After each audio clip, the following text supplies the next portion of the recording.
Le coronavirus, on fait un point ce matin sur la pandémie en France et à l'étranger. Hashtag la matinale week-end pour réagir. Merci d'être avec nous ce matin, Émilie. Je le disais, infirmière anesthésiste au centre clinical de Soyo, près d'Angoulême. Vous êtes maintenant affectée à l'hôpital Beaujon depuis le 20 avril dernier.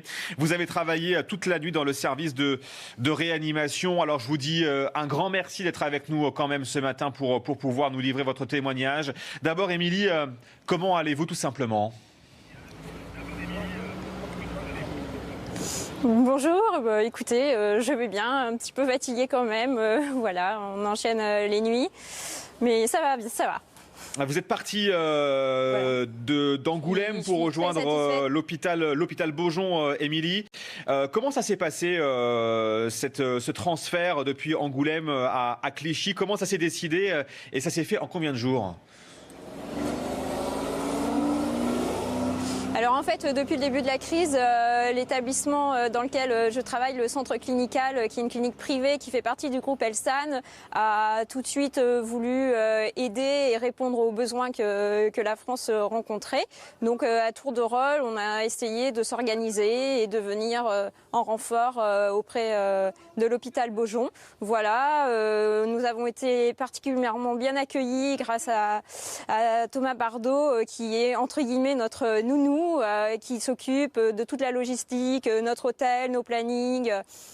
Voilà, franchement, un grand merci à cette personne et à notre directeur d'établissement, Monsieur Chabanet, qui nous a permis aussi de pouvoir réaliser cet effort national. Émilie, vous êtes une infirmière anesthésiste aujourd'hui au cœur d'un service de réanimation dans l'une des régions de France les plus touchées par le Covid-19. Émilie, votre sentiment sur ce que vous voyez tous les jours, est-ce que vous l'aviez imaginé dans votre tête ?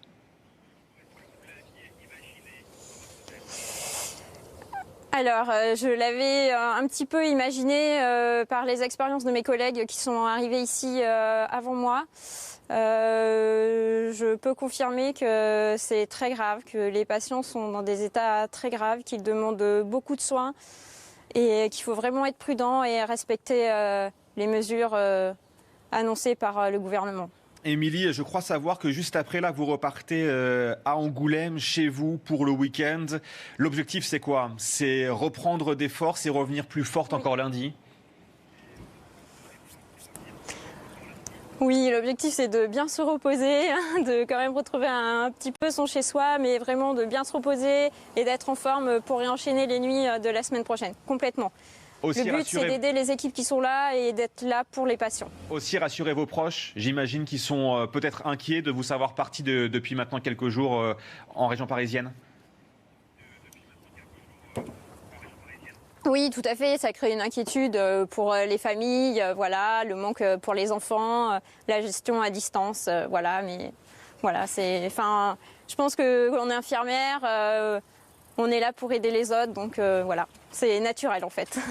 Eh bien, merci à vous d'avoir été avec nous ce matin, Émilie, pour votre témoignage. Bonne route donc vers Angoulême et revenez lundi encore plus forte, donc après avoir pu rencontrer votre famille. Merci à vous d'avoir été avec nous sur CNews, sur ce plateau toujours avec